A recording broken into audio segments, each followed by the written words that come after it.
আমরা আমাদের ছেলে মেয়ে নিয়ে ঘুমাচ্ছি, আমরা খুব আরামে খাচ্ছি, আমরা ফুর্তি করছি, আমাদের সবকিছু চলছে, কিন্তু তাদের কষ্ট আমাদেরকে টাচ করছে না।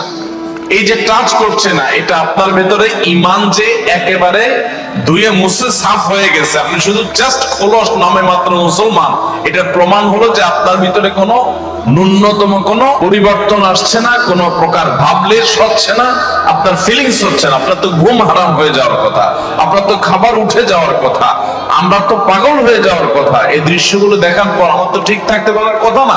শয়তান আমাদেরকে বলে তোমার কি করার আছে, তুমি একটা সামান্য, একে তো বাংলাদেশের মতো একটা ছোট্ট দুর্বল দেশ, আবার সে দেশের একজন অতি সাধারণ একজন তার সাথে ভুলে যাই, আমরা কাউকে মাথা তুলতে দেরি করি না, আবার মাথা থেকে আশ্বাস দিতে আমরা দেরি করি। ফিলিস্তিনের মুসলিম ভাই বোনরা মানব ইতিহাসে বর্বরতম একটা অত্যাচার এবং নিষ্ঠুরতার মধ্য দিয়ে তাদের দিনাতে লাভ করছেন। সেখানে মানুষ লতা পাতা খেয়ে কোনো মতে জীবন ধারণ করতে হচ্ছে, ঘাস খেয়ে বাচ্চারা বেঁচে থাকতে হচ্ছে। বাচ্চা আছে, বাচ্চার বাবা মা কেউ বেঁচে নেই, এরকম ঘরে ঘরে। এমনকি অনেক বাচ্চা থাকার ঘরটুকু পর্যন্ত অভিশপ্তরা বোমা মেরে সেটাকে মাটির সাথে মিশিয়ে দিয়েছে। ক্ষুধার তাড়নায় মানুষ যখন দিকবিদিক ছুটোছুটি করছে, বাহির থেকে কোনো খাবার সেখানে ঢুকতে দেওয়া হচ্ছে না। ত্রাণ দেওয়ার জন্য সারা পৃথিবী উন্মুখ হয়ে আছে, কিন্তু সেই ত্রাণ পর্যন্ত ভেতরে ঢুকতে দেওয়া হচ্ছে না। একটা ত্রাণের গাড়ি কোনো মতে ভেতরে ঢুকেছে, সেখানে যখন ক্ষুধার্ত মানুষেরা চতুর্দিক থেকে একত্র হয়েছে, তাদের উপরে বোম্বিং করে তাদেরকেও শেষ করে দেওয়া হয়েছে। হসপিটালে অ্যানেস্থেসিয়ার অভাবে ছোট ছোট বাচ্চারা, তাদের যখন অপারেশন করতে হচ্ছে,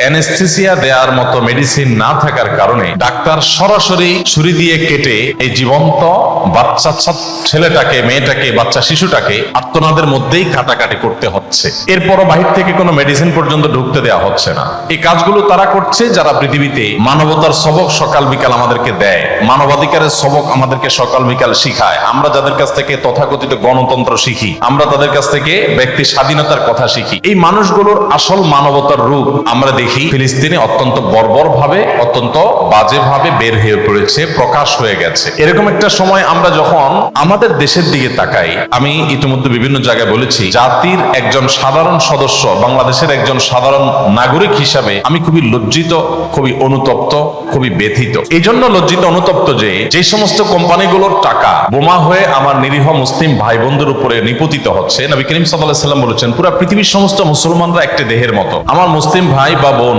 তিনি আফ্রিকায় থাকুন কিংবা আমেরিকায়, ইউরোপে থাকুন কিংবা এশিয়ায়, যেখানেই থাকুন না কেন, তার কষ্টে আমি কষ্ট অনুভব করব, এটা আমার ইমানের দাবি। আর যদি কষ্ট অনুভব না হয়, তাহলে বুঝতে হবে আমার ভিতরে ইমানের কোনো ছিটে ফোটাই নেই। এরকম একটা কঠিন পরিস্থিতিতে আমরা দেখেছি যে পশ্চিমা পৃথিবীতে তারা পর্যন্ত, যে দেশগুলোর সরকার এবং রাষ্ট্রযন্ত্র ইহুদিদের এই বর্বর হামলাকে নানাভাবে সমর্থন করছে, সেই দেশগুলোর অনেক নাগরিকরা তাদের বিবেকের তাড়নায় তাড়িত হয়ে যে সমস্ত কোম্পানি তাদের বিভিন্ন পণ্য বেচা টাকা এটা ইহুদিদেরকে প্যাট্রোনাইজ করছে, এই শিশু হত্যার জন্য, নারী হত্যার জন্য, এই নিধন যজ্ঞের জন্য সাধারণ মানুষ নিজেদের দায়িত্বে স্বতঃস্ফূর্ত ভাবে নিজ বিবেকের তাড়নায় তাদের পণ্যগুলোকে বয়কট করছে। আমি মালয়েশিয়াতে দেখেছি, থাইল্যান্ডে দেখেছি, জাপানে দেখেছি যে এই বর্বরচিত হামলার পর রিসেন্ট আমার এই দেশগুলোতে যাওয়ার সুযোগ হয়েছে। আমি দেখেছি যে তাদের রেস্টুরেন্টগুলোতে, ইহুদি রেস্টুরেন্টগুলোতে, ইহুদি কোম্পানিগুলোতে রীতিমতো মাসি মার। টার্কির এক ভাই কদিন আগে আমার অফিসে আসছেন, তিনি বললেন, ভাই ম্যাকডোনাল্ডস এর মতো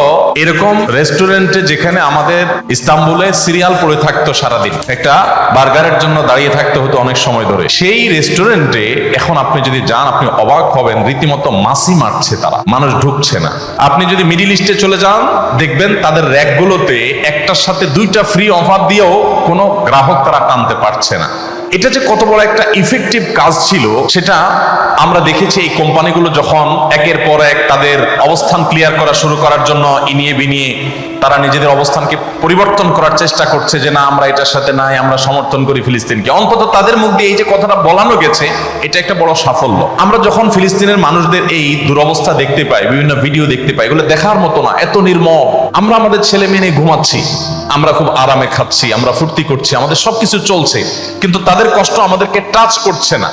এই যে টাচ করছে না, এটা আপনার ভেতরে ইমান যে একেবারে ধুয়ে মুছে সাফ হয়ে গেছে, আপনি শুধু জাস্ট খোলস নামে মাত্র মুসলমান, এটার প্রমাণ হলো যে আপনার ভিতরে কোনো ন্যূনতম কোনো পরিবর্তন আসছে না, কোনো প্রকার ভাবলেশ হচ্ছে না, আপনার ফিলিংস হচ্ছে না। আপনার তো ঘুম হারাম হয়ে যাওয়ার কথা, আপনার তো খাবার উঠে যাওয়ার কথা, আমরা তো পাগল হয়ে যাওয়ার কথা। এই দৃশ্যগুলো দেখার পর আমার তো ঠিক থাকতে পারার কথা না। ইমানের দাবির কারণে তো আপনার ভিতরে একটা অস্থিরতা কাজ করার কথা, ব্যাকুলতা সৃষ্টি হওয়ার কথা, কিন্তু সেটা হচ্ছে না। ভাইরা আমার, আমাদেরকে শয়তান একটা প্রবোধ দেয়। এই ভিডিওগুলো আমরা দেখি ফেসবুক, ইউটিউব, আর স্কিপ করে চলে যাই, উপরের দিকে টেনে আমরা স্ক্রল করে চলে যাই। শয়তান আমাদেরকে বলে, তোমার কি করার আছে? তুমি একটা সামান্য, একে তো বাংলাদেশের মতো একটা ছোট্ট দুর্বল দেশ, আবার সে দেশের একজন অতি সাধারণ একজন নাগরিক, একজন নগণ্য মানুষ। তুমি এই আন্তর্জাতিক সমস্যার সমাধান করার মতো ক্ষমতা তো তোমার হাতে নাই, তোমার কি করার আছে? সো তুমি একটু আল্লাহর কাছে দোয়া করো, বাস। আমি একটু দোয়া করে ওটাকে স্কিপ করে আর একটা ঝাঁকানাকা কোনো ভিডিওতে আমি ডুবে যাচ্ছি। এই না আমাদের অবস্থা? আসলে কি তাই? আমি তো তা মনে করি না। এটা শয়তান আপনাকে মিথ্যা কথা বলে, আপনাকে মিথ্যা সান্ত্বনা দেয়। শয়তান বলে তোমার কিছু করার নেই। কে বলেছে আপনার কিছু করার নাই? আপনার যে কত কিছু করার আছে সেটা আপনি নিজেও ভাবেন নাই। আল্লাহ তাআলা আপনাকে জিজ্ঞাসা করবেন না তুমি সেখানে সামরিক শক্তি কেন পাঠাও না, কারণ সামরিক শক্তি আপনার হাতে নাই। আল্লাহ আপনাকে এটা জিজ্ঞেস করবেন না। আল্লাহ আপনাকে বলবেন না তুমি মানবিক সহায়তা নিয়ে শত শত হাজার হাজার টন কেন খাবার পাঠাও নাই সেখানে, কারণ এই ক্ষমতা আপনার হাতে নাই। আল্লাহ এটা জিজ্ঞেস করবেন না। আল্লাহ জিজ্ঞাসা করবেন তোমার হাতে একটা ইহুদি পণ্য তোমার বাসায়, তোমার টয়লেটে, তোমার বেডরুমে, তোমার প্রত্যেকটা জায়গা, কখনো সাবানের নামে, কখনো